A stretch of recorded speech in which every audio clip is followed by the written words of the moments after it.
We welcome you to another edition of Snap the Pigskin. Hello, everybody. The NFL draft is over. This is our season finale as we wrap things up from the NFL offseason and as we jump into the dead period. I'm Noah Clark, joined by Kedrick Stumbris. Fun stuff going on last week. The NFL draft was going on. Our thoughts on how the draft went in Green Bay. Turned out it was a big success. Green Bay ending their streak of 23 years of not taking wide receiver. Who did they take? We'll let you know about that. Two quarterbacks taken in the first round. Not Shedeur Sanders, though. Why was that? And what was and the backlash of all that? We'll talk a bit about that and our winners and losers of this draft. So happy Friday, Kedrick. Good to see you. The NFL draft is over. I'm assuming that, you watched it. I know you have a lot more stuff going on around the world in terms of not just the NFL right now. Yeah, I was one of the very, very many who watched the draft this year.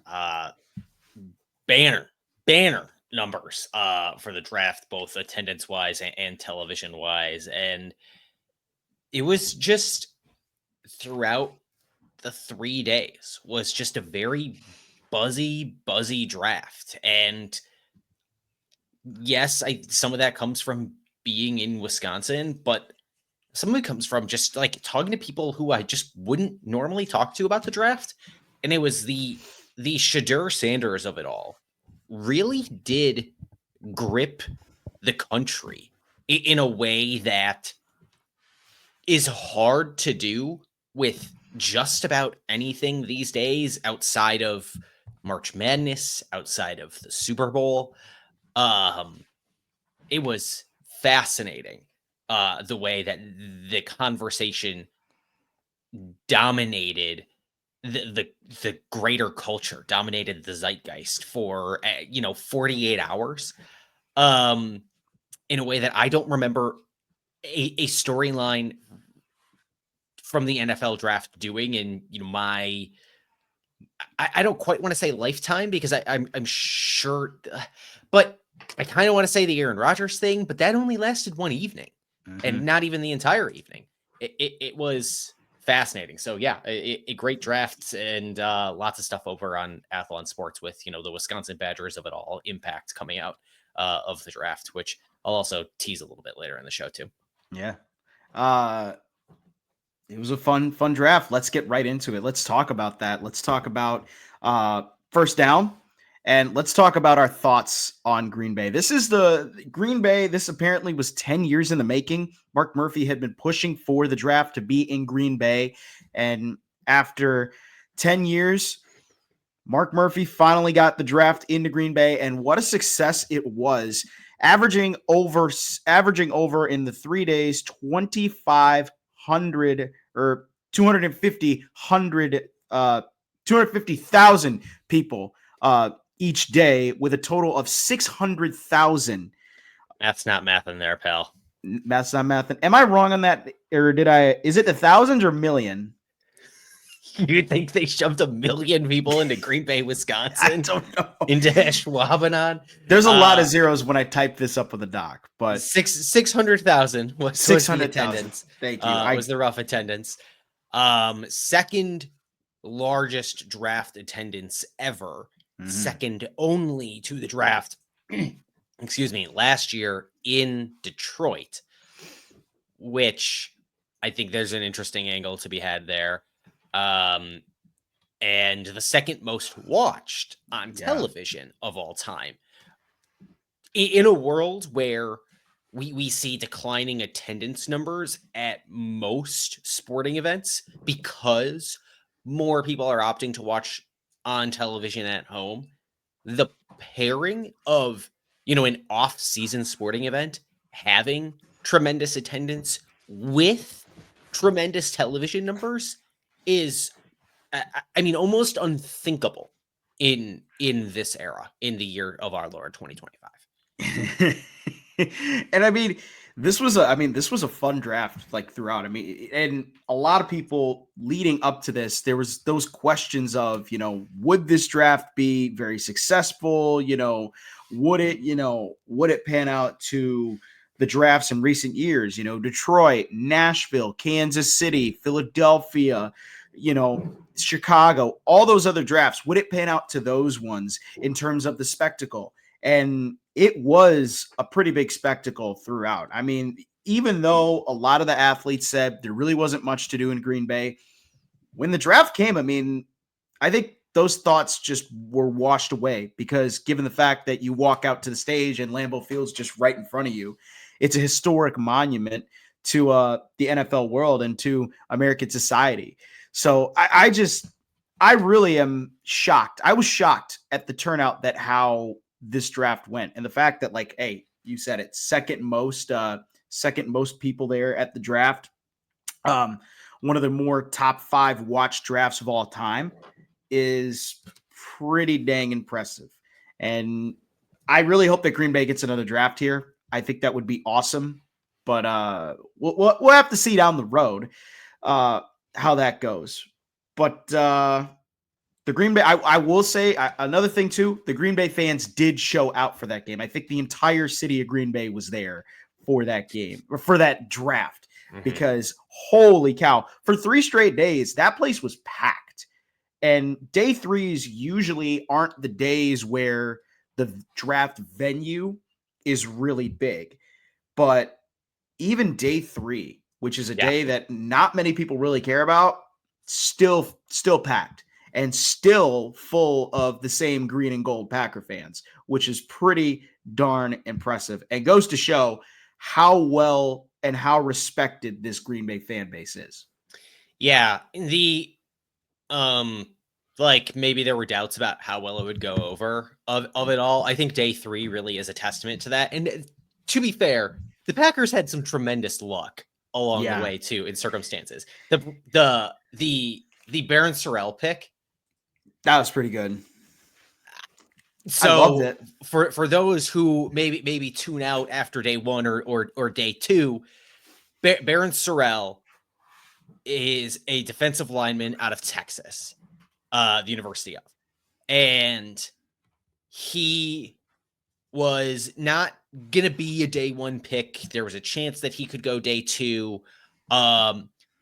Wasn't necessarily going to be a green room invitee by the league, but this is a guy who just really wanted to have that draft day experience, have his name called. And so he flew to Green Bay on his own dime, opted to do the green room thing, sat in the green room on day 2, didn't quite get his name called, thought about staying around for day 3, ultimately decides to do it.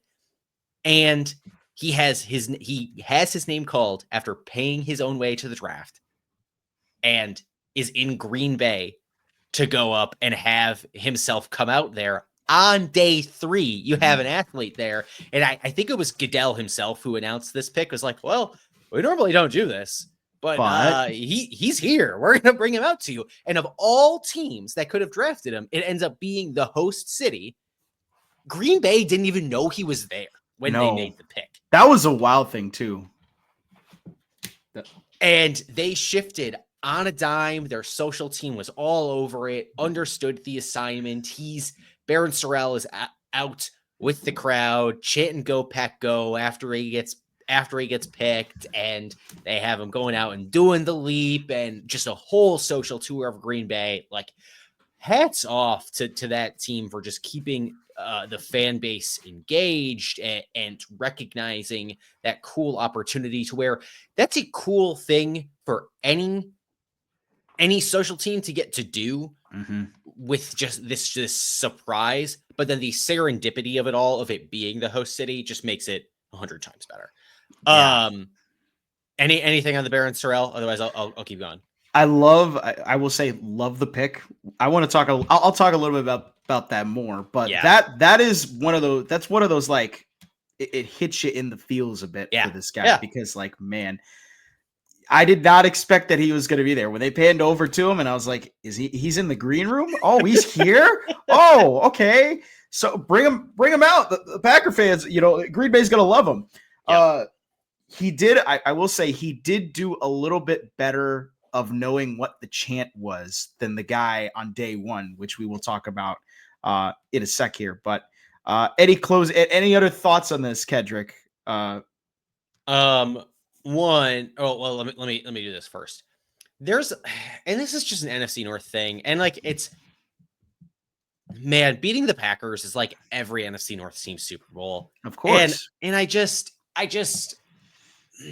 man, it can be a little annoying, but it is fun just knowing that that's the team everyone's chasing every year.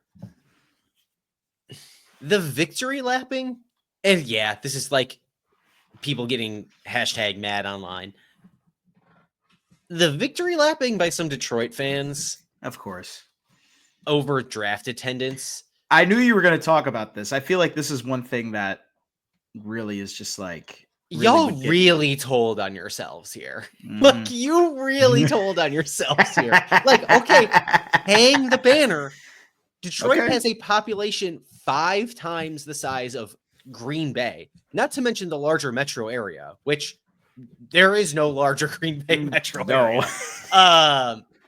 There is a major hub airport in Detroit. The Green Bay Airport is the 4th busiest airport in Wisconsin by traffic, if I recall correctly. I know this is a fight between certain county executives who like jab at each other lightheartedly about it. But it is at best 3rd. Little regional airport. And man, just really telling on yourselves here of getting one over from 600,000 in Green Bay to 750 in Detroit. Like, congrats. Yeah. Like you should. I would certainly hope so. And then to put a bow on it, and you mentioned it at the start, but just the crown jewel of Mark Murphy's time as the president of the Green Bay Packers. The area surrounding Lambeau Field was nothing. Mm-hmm. Parking lots.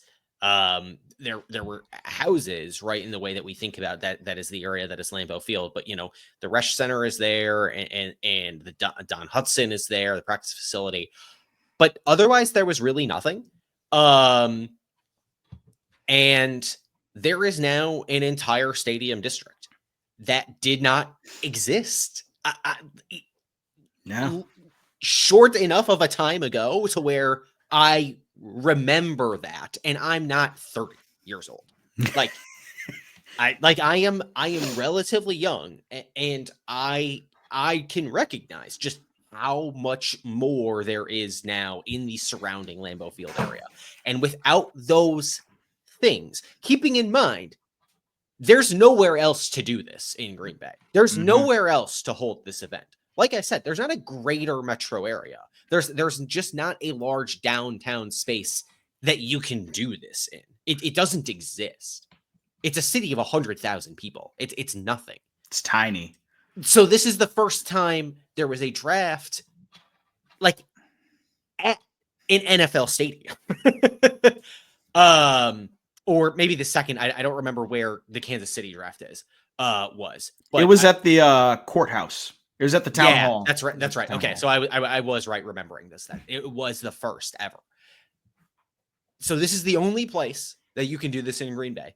It would have been a first ever regardless. And they had to build the entire infrastructure up around the stadium for this goal, to have this happen.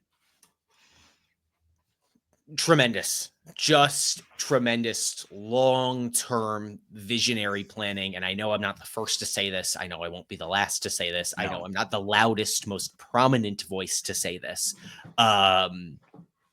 Man, hats off to Mark Murphy for having a plan, executing it over the long term, and then just like understanding the assignment when he goes up there to announce the first round pick. Yes, which is pretty good. Which we'll segue into that.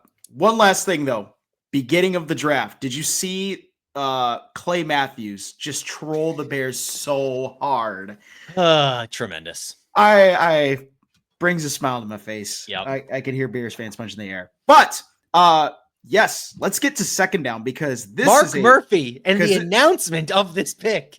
The announcement of this pick was legendary and will go down in Packer glory. We have something on this, Noah. Let me take our viewers, listeners back 1 week ago because I was right. You posted on the Twitter. You posted it on your Twitter. I was wrong. After they did not pick Jackson Smith-Njigba 2 years ago and opted to pick Lucas Van Ness, I said I was done predicting that they take a wide receiver in the first round. Maybe this is the draft that they do it. Maybe. Just with the way the class kind of lines up and the board looks. Maybe it makes sense. I still doubt it. I just don't think this is... I think from an organizational philosophy standpoint, I just don't know that it makes sense. I just don't know that it's their thing, I guess I should say. And Mark Murphy comes up in the first round. Now back to present day. After you heard audio or watched on video on youtube.com/@snapthepigskin, our episode from a week ago, I was wide receiver curious. As was I. Mark Murphy understood there was this belief that there was belief outside of the organization, that there was a belief inside of the organization, that they just don't do this. Mark Murphy comes up and pumps his fist and says, for the first time in 22 years, just tremendous buildup, tremendous content. Matthew Golden, the pick in the first round for the Packers, and they go and take another one on day two. And then they take two. They take another wide receiver. But yeah, very, very fun pick for the Packers, obviously based on the audio video from last week. Much to my surprise. Yeah, it was very shocking to me. Just like when they came up there, and I just kept thinking to myself, I said, are they actually going to do it? Is this actually going to happen? Like, if this actually happens where they take a wide receiver in the first round, I might doubt everything about the Green Bay Packers whatsoever and their front office. And when Mark Murphy said for the first time since 2002, I was like, they actually did it. Oh my God, they took a wide receiver. Well, that's the thing too, is everybody knew. Everybody knew. Everybody in Green Bay knew he was referring. That's the crazy part too, is every one of those Packers fans knew what he was saying. And as soon as he announced Matthew Golden, that place erupted. And you could not write that any better. You couldn't even write it any better than the fact of his name is Golden. He's playing for the green and gold. He wore a green jersey. He wore a green suit or a gold suit. Mm-hmm. He had a gold chain on with the G on it as well. So it doesn't get any better than that. But I loved every minute of that. I had to replay it the last 3 days after the draft. I was just like, just take me back. Take me back. That was insane. So besides that, the pick as well was pretty insane as well. Matthew Golden out of the University of Texas. Last year was one of the top receivers at Texas. Played a really big role in them getting to the CFP semifinal, where they eventually lost to Ohio State. Ran a 4.29 40 at the combine, one of the faster times out of the wide receiver group. And he's 5'11". He's about 195 pounds. RAS score is pretty good, though. I think it's somewhere in the 9s in that category. But this is a really good pick for Green Bay. I like the Matthew Golden pick. I think they needed a guy who can take the edge off the top. They needed a guy who can go up and get those 50-50 balls. And they need a guy who can do one thing, and that one thing is very important, is catch the ball.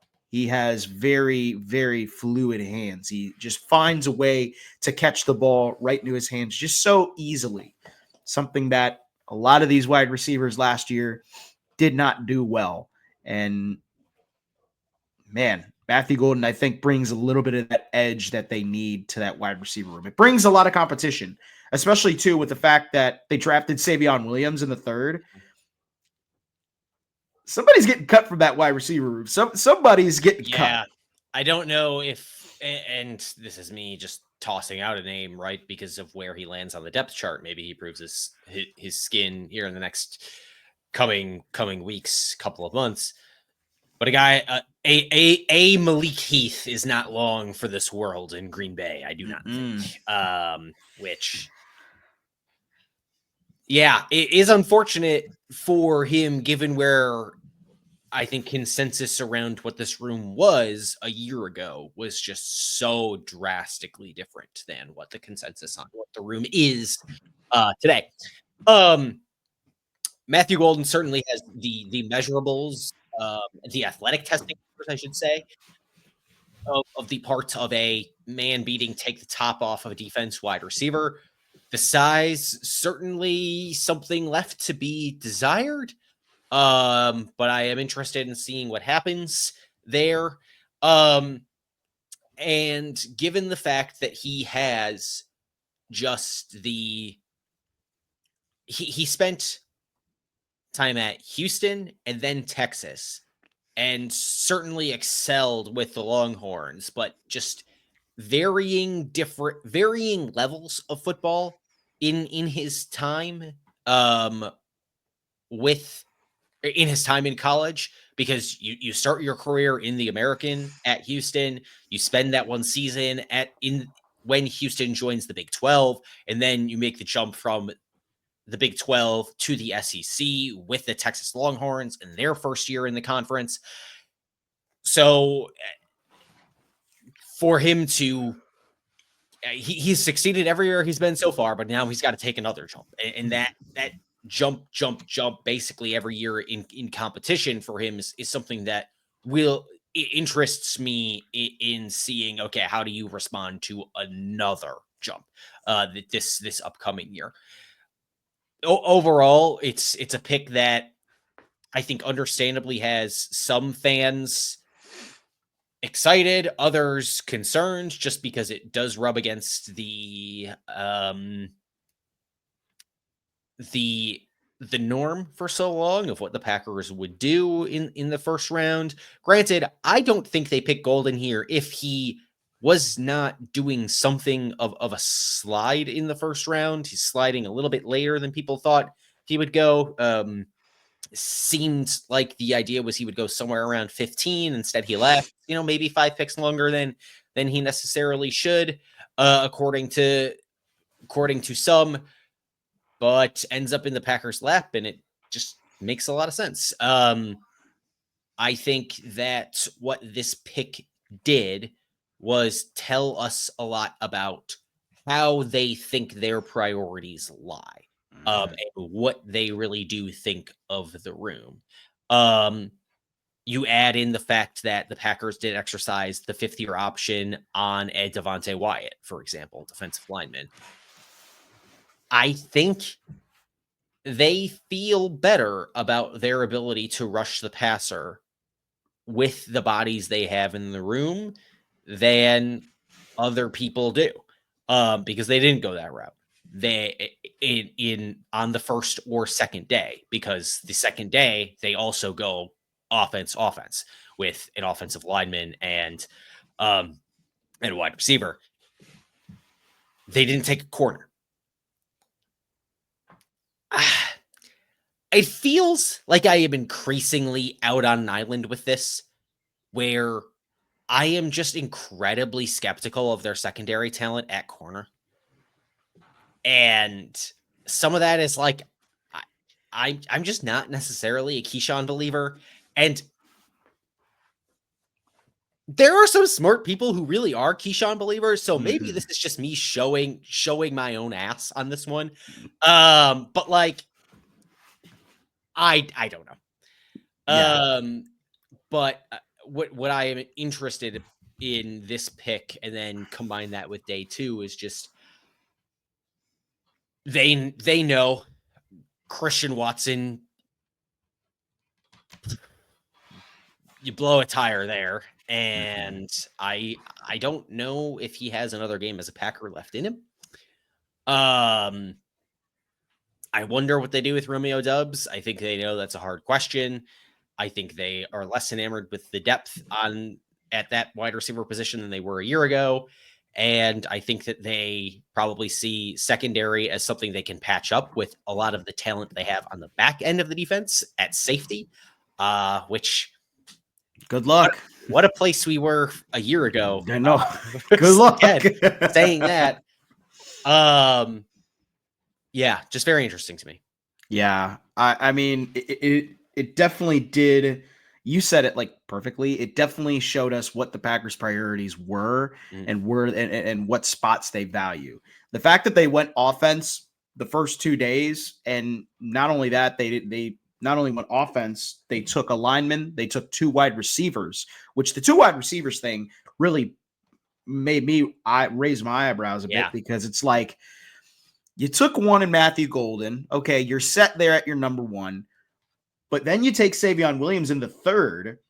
Now it gets very interesting, because now you're going to have to let go of 1 or 2. And then it sets up the future for, well, who's going to be there? Is Jaden Reed going to be there? Is, Romeo Doubs going to be there? Christian Watson, Dontavian Wicks? There's a lot of questions now leading up to this. It also does, I do think that question of, will Keyshawn Nixon become a CB1 or a CB2? That is a very, very, very, very, very big reach for a lot of Packers fans. I mean, the cornerback too, right? Carrington Valentine, basically. And they did draft a corner. Like, let's not forget, they did draft a corner late. They drafted Micah Robinson out of Tulane. Yep. But still, you drafted him late. And while we talk about the whole, and I will say this, while on top of that, you did draft a corner. Green Bay did draft the edge rusher. They got Baron Sorrell and they got Colin Oliver. So they have some depth now at that spot, at the edge rusher spot. The depth at the cornerback spot, though, is very, very, very concerning, because you only signed one in Nate Hobbs in free agency. You only drafted one in Micah Robinson out of Tulane. You still don't know what the situation is going to be with Jair Alexander, whether or not the report from Domovsky this week was that it looks like he might come back. They are now trying to see if they can reach a resolution that has him return, or at the very least, I think the language was even more couched than that, which was like exploring the idea of whether or not they can reach a resolution, although probably he is still gone, but they are maybe more open to it now than they were. It probably just be there just is. I don't think there's a market for this guy. If there was a market for Jair Alexander, he would have been traded already. Exactly. But clearly there's some questions, whether they be genuinely injury related, whether they be mentals related, because there's always that floating back there of his relationship with the past defensive coordinator. And then it still goes this year where it's like, well, you never really know when he's going to play and for what reason. And I think if there was a market for a Jair, it would have produced itself. And that's the interesting thing is with Jair is that they could have had an opportunity to trade Jair. Apparently the market's not out there. Signs are leaning towards it, at least for me. I feel like he's coming back. Whether or not he'll play on Green Bay the full season, that's a different story. I think they could do what they've done in the past where, like, for example, Preston Smith, they have him here for half the year and then they trade him for a bag of chips, something like that. If Jair were to come back, maybe they test his value, because it sounds like what they want to do there's a couple options out there. One is to hopefully try and restructure his contract. The other one is to maybe restructure his contract, but put a little bit more incentives in there so he can reach those incentives and he gets more money out of those incentives. But it does. I will say this: it doesn't look good on Brian Gutekunst's part for the fact you're really banking on your secondary to step up, especially your cornerback position to step up, and you're banking on Jair hopefully to come back. Which, if he didn't want to come back, your DB room does not look good. Does not look good. So I think the thing I will push back on a little bit there, right, is the idea that I think they hope to have some help in the secondary from the corner spot, right? You do have Nate Hobbs coming in, Yeah. right? And then you have some combination of Carrington Valentine, Corey Ballantyne behind a Keyshawn Nixon. Okay, you have that. Maybe you throw in 5 games of Jair in there, see what that looks like. Okay, it feels like there are options there at corner. And then at nickel, right? Well, maybe at times you kick Keyshawn inside. I think most of the time Javon Bullard is going to be your nickel, and I think that kind of takes care of itself. And I think there are enough safeties there who can help make up for some of that, right? You have Javon Bullard play some snaps in the box. You have Evan Williams back there. I think there's enough young talent at safety, at least, to help. I guess to help. The middle of the field, I don't think is what I am so worried about. They have to figure out the boundary thing, and that's going to be the bigger challenge, but maybe there's enough safety help to where you can get by. Yeah. Ultimately, the problem is going to be if that pass rush talent does not emerge, then it's a matter of time. Every passing down. Yeah, and they just got a new defensive line coach. That first touchdown pass by Jalen Hurts in that NFC wild card game, which Lord Almighty, that was at the end zone that I was sitting at in that game, and do we really? I think unreal. I really think Brian Gutekunst watched that game back, and he just wrote down on his list, okay, we need this, this, and this, so that we don't have to go into the Eagles and have this, this, and this. Yeah, but if that was the case, why don't you have a pass rush? Exactly. I mean, they did do some stuff in the pass rush. They got Barron Sorrell, which I think the Barron Sorrell pick could be a steal. I think he's a good edge rusher. He's a really good edge rusher. They add Colin Oliver from Oklahoma State, more of a speed edge rusher type of deal. So you could, that's the thing is he's not polished at all. No, but he's speedy, and if they need him for just passing downs, just to get after the quarterback, plug him in there. Same with Sorrell. Warren Brinson out of Georgia, they added as well. They added some depth to that D-line. Another Georgia Bulldog. Another one, too, they added out of the undrafted free agent pool is Stackhouse from Georgia. Mm-hmm. I've heard a lot of good things from that guy out of Georgia. He's a big, long, wide defensive lineman. Another Georgia Bulldog as well.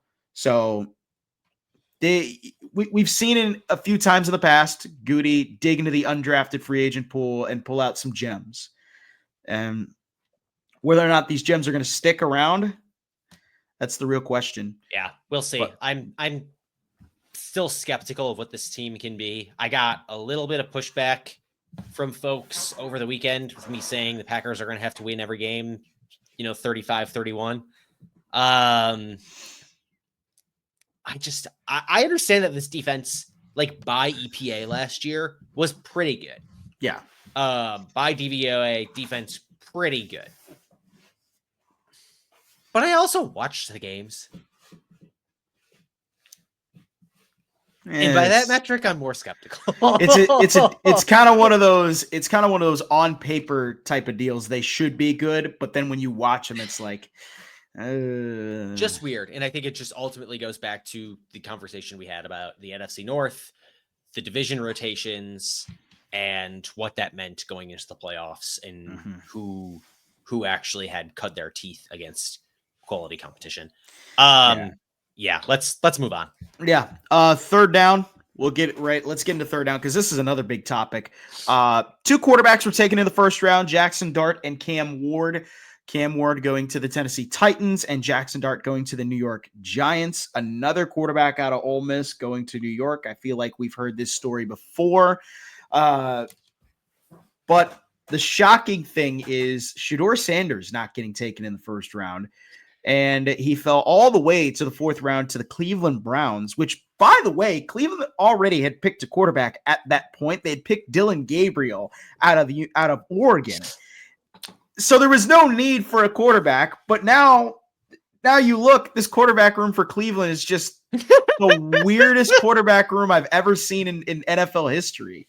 A lot of stuff, Kedrick, on this whole Shedeur Sanders thing that I got going into the weekend, into this next week. And I meant to clip this up and I forgot to do it. What was the quarterback room we were talking about last week that you listed off? And I was like, man, that is a remembering some dude's ass quarterback room. I think it was the Browns.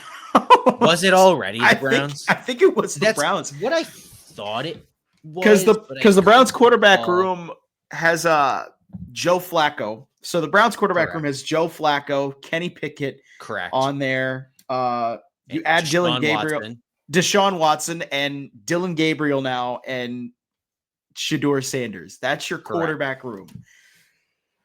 Oh, that is one hell of a quarterback room there for just something. So the Shedeur of it all, I am a little bit loath to speculate on exactly what precipitated this fall, because I think it could be any one of a million reasons. And there are, reports here, there about what did or did not happen in pre-draft interviews. And I think that's what everybody wants to sit on for this. And I just,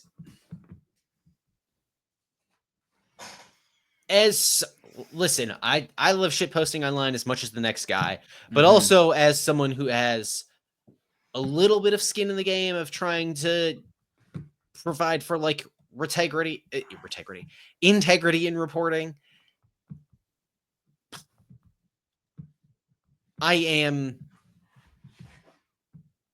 not necessarily that interested in providing hot takes on what happened during the course of private conversations. What I am more interested in is what we heard from a guy like Shedeur Sanders on their live stream the day, or like at the end of day 2, where someone in their chat, as he and Shedeur were like watching draft results roll in and day 2 wraps, and they don't have a pick yet, a landing spot for Shedeur, is someone in that chat asks like, oh, have you signed with an agent? And they say, oh, no, our dad's been acting as our agent, but that hasn't been working out too well. So I wonder we're going to sign someone tomorrow. And that to me was telling of just, I feel for the young men, because Shedeur lost like $30 million in all of this. That's ultimately what this comes down to. Is he fell from like what should have been a $30+ million guaranteed contract to the 4th round with no guaranteed money. Now, does he need the money? Not necessarily. But from my understanding of what Dion has said over the years is Dion's money is Dion's money. Dion don't play with his money. Yeah. There's a Dion of it all there. There's a Shaq of it all there. Just energy of some of those guys who have said things, that kind of way. In terms of just, saying their money is their money. Right. And protecting their own business interests. Which, power to you. If you don't want to share the money with your kids, you don't got to share the money with your kids. But then, regardless, $30 million is a lot of money, regardless of whether or not your father is Deion Sanders. That sucks. Yeah. And for, I think, Shiloh, undrafted free agent, I don't think his stock was affected in all of this. But for Shedeur to have to come to grips of like, oh, we made a mistake here is interesting. And I guess I hope for his sake that he has learned something here. Not in a, oh man, I hope you learned your lesson here, pal. But just like, well, we learned in the sense that I think it sucks to see anyone it sucks to have to watch them lose $30 million. I really do genuinely hope for his sake that he feels whatever that reason is, because again, I'm loath to speculate on what the reason is here. I think ultimately a large part of it is just the physical eval was missed by people. I think just he tries to do a lot of stuff off script. I kind of talked about that last week. And I think teams really didn't like seeing it. I think maybe teams didn't like some of the stuff that he said in the media, throwing offensive linemen under the bus and the like. I think there's 100 reasons here. Whatever it is, I do genuinely hope for his sake that he is going to be, he is going to be responsive to whatever he thinks the reason is, I suppose. I hope so too. I mean, it's a fall from grace, like a big fall from grace. It's the only thing you can hope for another human being. Yeah. Like, I'm trying to say this in a genuine way without being patronizing. And I just think it's hard to express that on the internet. It's very hard. I mean, it sucks for Shedeur, but also too, like, he kind of put himself in this situation. I mean, with all the stuff that had came in and the way that we had seen stuff act, but also you said it too, like the way that how Dion was his agent, I think that doesn't help at all. I think if your father is like somewhat of a person that cares more about the money than he does about your kids' future, that's kind of a red flag. Like him being a polarizing figure. Yeah, and that's the other thing too. If your dad's very famous, like Dion is, like that's hard. That's a hard. Those are hard shoes to fill, and those are hard shoes to kind of carry around. So I do feel for Shedeur. I also think this is a lesson of learning how to be humble and learning how to just take your licks as they come. And now he's going to have to learn to take his licks from Cleveland of all places.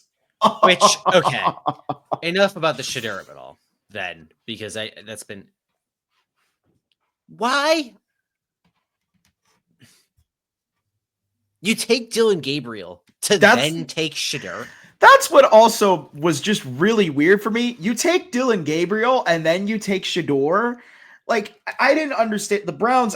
Their draft logic is just so weird. Every year they get these players that are superstars, but they don't get the players for the needs that they need for their team. They just get a player that's a freaking superstar. Like, how is Shedeur not worth a 3rd round pick? Because this is the logic. This is the logic.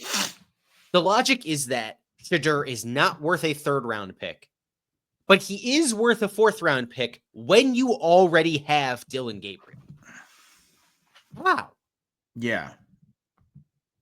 I just didn't understand it. And what's even crazier about that is Dylan Gabriel was probably was probably a day 2, not a day 2, a day 3 prospect. So you could have waited to take Dylan Gabriel if you wanted to, but then they still took him day 2, and then they took Shedeur day 3. I just didn't understand. I mean, Dylan Gabriel was one of the most accurate quarterbacks in college football last year. He was really good with his completion percentage. Well, and what's interesting is they have that guy and Shedeur, who has the highest completion percentage for a career in FBS history. Yeah. So granted 2 years, but most quarterbacks don't play more than 2 years as a starter anyway. I just didn't understand it. I didn't understand it. The whole QB class was very weird. It also, yes, and that's the other thing too. This QB class, like we said, was straight up buns, and it really wasn't. Well, and flashy. we did miss, and this wasn't necessarily me like talking evals on guys, although Shedeur, like, certainly a miss there, but you know, I think there's some group thinking that, and I don't know. But just we were definitely off on how we thought teams were going to act after we saw in a lot of what I predicted, me saying, you know, there's definitely going to be 3 taken just because that's just what happens. I know the QB class isn't great, but somebody's going to, you know, overdraft somewhere. And we did, I think, see that with the Giants taking Jackson Dart, which I think is just silly. Like, I don't get it. Not a great arm talent. Like, nah. Well, it's either that or the Saints taking Tyler Shuck before Shedeur. That's even wilder because we talked about it last week. I told you, I can see somebody falling in love with the Tyler Shuck thing. It had to be the Saints. Yeah. He's probably closer in age to Derek Carr than he is to like any of the other rookies on the roster they're going to sign. I certainly missed on the idea that teams are just going to buy high, but I think I did not take enough stock into the fact that there were certainly teams that I think could have been QB curious, but not enough teams that were QB needy to where it was going to force a run on quarterbacks when there were enough taken last year to really prevent it. The refractory period had not really refreshed here on the number of teams needing to take quarterbacks, because I guess the Rams, I think they're going to wait and they're going to take one next year. Would be my guess. Smart move. Yeah. I think there were enough teams who they had picked a year ago. So we're kind of in this lull this year of there aren't a ton of teams that are quarterback needy in the draft. The class is down. That means, okay, next year is when teams will hit again. And I just don't think I'd really thought about that enough. I think I just settled on the NFL teams are pretty dumb about quarterbacks. And I'm like starting to change my tune on that a little bit, because if you actually look at the first round quarterbacks that are in the league right now, it's guys like, you know, Tua's probably the worst first round quarterback in the league right now. Then you have Josh Allen, Pat Mahomes, Jordan Love, Joe Burrow, Matt Stafford still hanging around there. Lamar Goff, Jackson. All these guys are first round guys. Mm-hmm. I am coming around to the idea that actually the NFL doesn't suck at evaluating quarterbacks. But that's kind of nuts to say. Yeah. So you're not on Mel Kiper's side, because did you hear? Did you hear about that whole rant that Mel Kiper had about the NFL is just clueless for the last 50 so years? Yeah, I think he's wrong. Yeah, he's 100% wrong. It just for me, it also sucks to see Mel Kiper go out this way, because it's like, dude, you've done drafting for however many years and you've been high on some quarterbacks. Like, he was high on Jimmy Clausen. He said, if you look at the guys who have fallen in terms of his eyes versus like how they perform, I think his hit rate on those guys is actually pretty good. Yeah. like is something like more often than not, I think he has been right. Can you vamp and let me pull this list because I think I mean, because like with Mel Kiper, I mean, like it's like this was the big story all week was just him going on and on and on and on and on about talking about Shedeur. Why is he not getting picked? And then he had an all-out 5-year-old temper tantrum hissy fit say, complaining about, oh, the NFL is so stupid. This guy didn't get picked. And I had him go at this thing, at this round, at this pick with this team. And he didn't get picked at this round with this team. And I'm mad because it's supposed to be me. And I'm glad I know that people were complaining about this. Yes. People wanted the Shedeur talk. It was the second most watched draft of all time. Like, I'm sorry, people, be #mad online, but like you were all watching. Yeah. Get over it. We all saw it. You did it to yourselves. We all saw it. We all watched it. I will say though, besides the fact that ESPN had, that whole thing, NFL Network was the complete opposite. They were just trying to find options for why he kept falling. And this is why I love NFL Network and I love their draft coverage is because they actually go with common sense versus ESPN using 0 sense in the matter. But besides the Shedeur Sanders pick, there were some other quarterbacks that were picked that maybe could have got picked higher. Will Howard, I think, is one I would have seen go a lot higher just because the pedigree of him. He's won everywhere he's went. Had a phenomenal year at Ohio State, which take it with a grain of salt. He had Travion Henderson, he had Quinshon Judkins, he had a really good wide receiving core, but falls to Pittsburgh. I like that narrative. A lot, but I'm going back and looking at these first round QBs, and I think I have more questions from the past few years for my take now. Man, this 2021 class, you have Trevor Lawrence, who goes 1-1 and is by far the best quarterback in the first round. Then it's Zach Wilson, Trey Lance, Justin Fields, Mac Jones. Yeah, that's how it was. 2020 is Joe Burrow, Tua, Justin Herbert, Jordan Love. That's like the best QB class. And Jalen Hurts in the second round, too. Right. 19 is Kyler Murray. Okay, good. Daniel Jones, Dwayne Haskins, which... Woof. There's some... Yeah. That's tough. But then 18 is Baker, Darnold, Allen, Rosen, Jackson. I mean, Josh Rosen is like the only certified miss in there, I guess. So I don't know. Oh man. I just remembered about Paxton Lynch for the first time in a while. Remember Paxton Lynch? Okay. I have mixed feelings on Paxton Lynch. I that was a weird draft because that was the draft that Carson Wentz and Jared Goff were also in as well. Yeah, which Carson Wentz is a telltale story in what could have been. Last word on the QBs here, and then we'll get to fourth down and get out of here. Quinn Ewers. And I am not ultimately that surprised about his fall. Oh, I guess there are two guys here, but I'll mix them in here at the same time.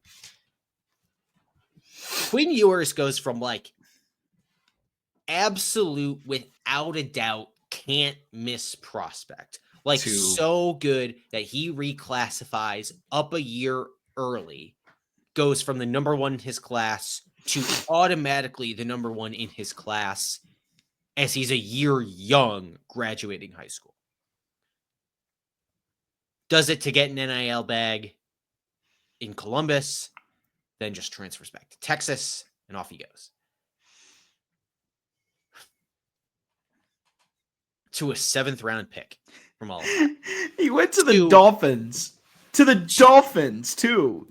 He ain't gonna see no playing time there. To getting picked a whole round after Graham Mertz. Graham Mertz is a 6th round pick. Yeah, that's funny. That is even funnier. This is also too why I was really hoping Quinn Ewers would stay another year. Like that's a big one because I don't think he would have fit well in this draft class. I just don't. I think if he had stayed another year, he probably would have been the top quarterback in this draft class next year. But I don't think that can be right. I mean, this draft class was already weak as it was. He ends up being a 7th rounder. I think it's more about like the number getting thrown around. I don't remember if it was Nicole Auerbach who said this for The Athletic or who else, but she at least threw down a number of millions. He could have made like $4 million in college this year. Yeah. And now instead he's going to make no guaranteed money. And he may not even make a roster spot, right? Too, which is even crazier. Right. It's just it goes to show like how important it is to take another year of college, especially now with the NIL. It really shows it's how much so much different now, right? It yeah. is, and I think for basically any other position besides quarterback, go to the league, start your clock. But and this, I don't remember if I've said this on the show or not before. I think about NIL and draft decisions and the portal in college football. You think about every other position entirely differently from quarterback, and then quarterback, you have to think about it like you think about the college basketball transfer portal. Mm-hmm. It's the same thing because that singular player can have such a large impact on your team in the way that one of your 5 players in your starting lineup can have such a tremendous impact on your team in college basketball. And just the personalities are different. The money is different. If you're going to go after the first round or go outside of the lottery, right, in the NBA, you may as well just stay in college if you're going to play college basketball. If you're a fringe draft guy, you have so much more money to make in college than you do in the NFL. And I think that's like kind of true at most positions in the NFL, but it's absolutely true at quarterback. Yeah. And especially because it's the most important position too. And well, have fun in Miami. If Quinn Ewers doesn't play it, Quinn Ewers is not going to make that roster. I don't think he's not going to make that roster, Miami. Who is 7th? They have a backup they kind of like. It's Tua and it's Skylar Thompson. And those are the 2, but yeah. Other than that, wrapping it up here, 4th down. Let's get to our 4th down here. There are obviously winners and there are losers of this draft. So as we wrap up our show here, Kedrick, who are your winners? Who are your losers? Let's start with the winners of this draft. Who do you think is your winner of this draft? Or winners? Plural. I do like the Giants class. The Giants? What? I'm just kidding. No. I like the Giants class as a whole. Obviously, I am Jackson Dart skeptical, to put it nicely. But I think the Giants did pretty well for themselves. I love the Cam Scatabo pick. I love them helping themselves. On both sides of the line of scrimmage, I think they had a pretty solid class. I'll be quick here as we approach an hour here and just do my losers real quick and let you go, Noah. I did write a piece about this over on Athlon Sports. You can go and find that at allbadgers.com. Tremendous loser in the draft is definitely the Wisconsin Badgers. The Badgers had their worst draft in 35 years.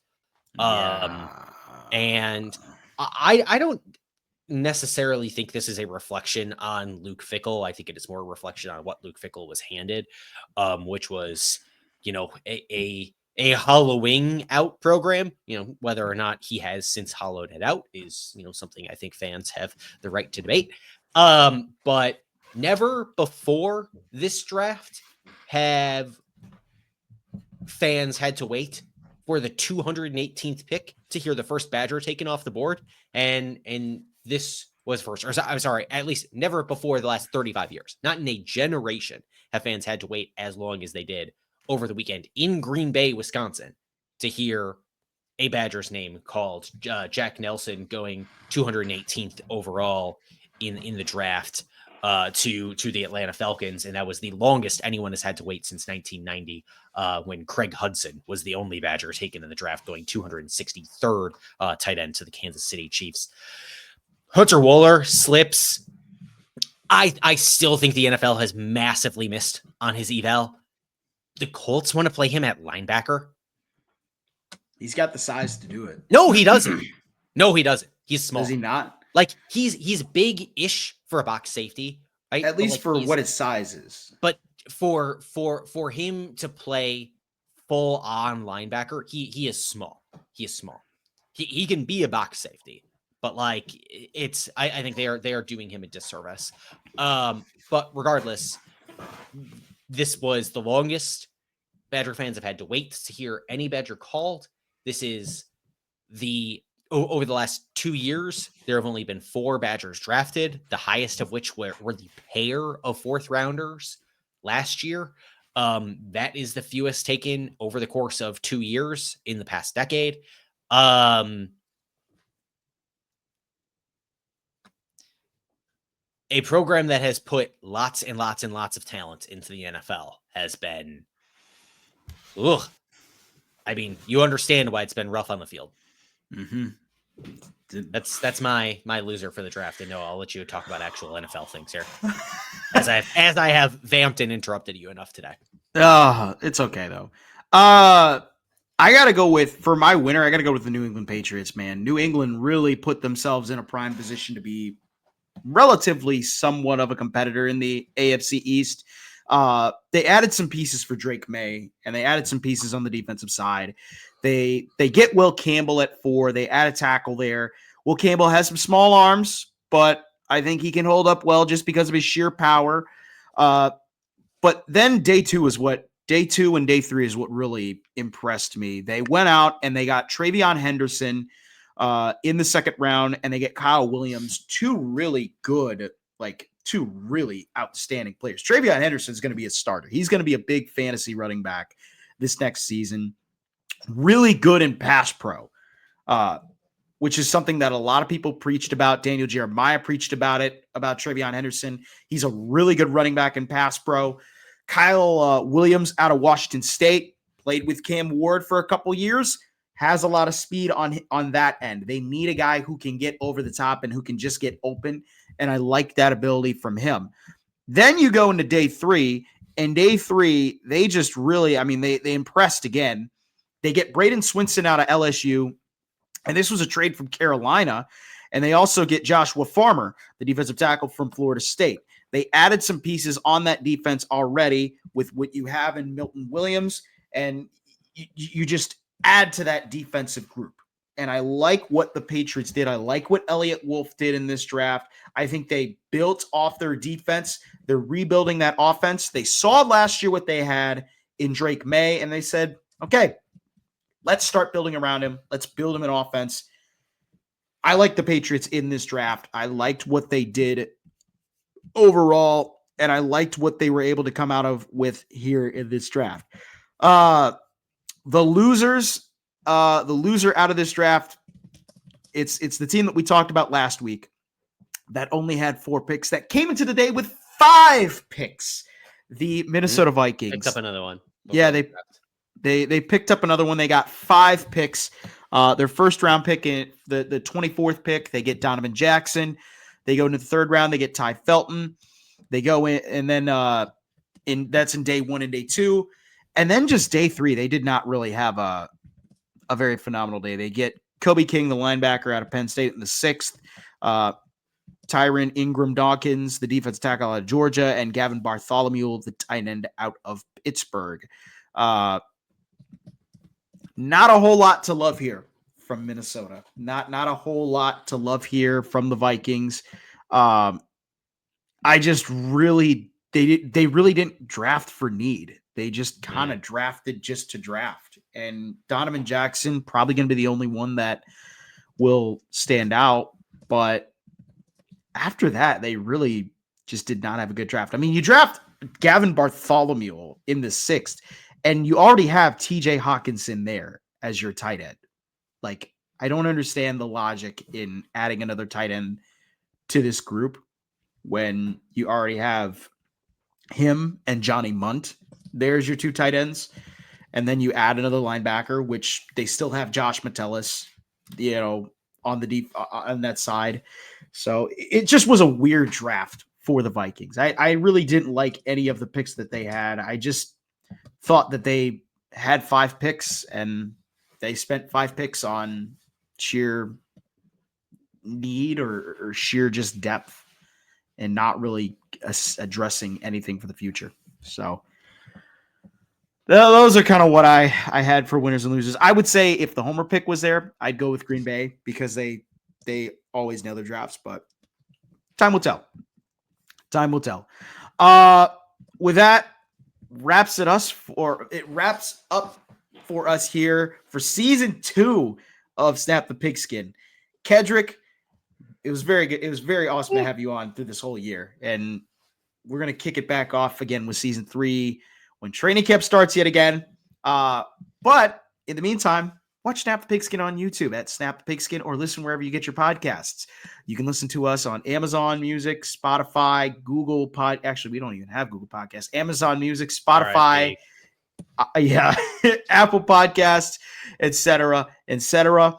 Also, too, in the meantime, you can also listen to Kedrick's podcast, the Sconnie Six Pack. Got a lot of stuff going on in the Badger sports world. The offseason is very much among us for Badger sports, but spring football is wrapping up, I believe. Already done. Okay, so the staff is doing a Wisconsin recruiting blitz today, so we'll see. Maybe they'll recruit a Wisconsin native. We'll see. Hopefully. We'll see. I know many people are hashtag mad online over the last couple of years about the number of Wisconsin natives that have been committing elsewhere. So we'll see. Yeah. And it's not just basketball now anymore. No. No. Other stuff I have up on Athlon Sports in recent days include a 4-star tight end who might soon be committing to the Badgers. Final 4 that includes Wisconsin along with some other very competitive programs. And that commitment date is coming up in the next 2 weeks.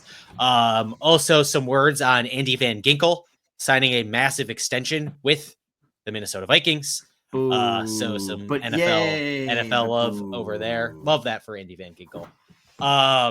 As well as just some other historical nuggets on the Big Ten releasing its opponent's schedule for the men's basketball season, what it means for Wisconsin to be heading out west to face a couple of programs on the road for the first time in a very, very, very, very, very, very, very, very, very long time. Mm-hmm. Anyways, that does it for us here. We'll see you back in the summertime. I'm Noah, joined by Kedrick Stumbris. This has been another edition of Snap the Pigskin.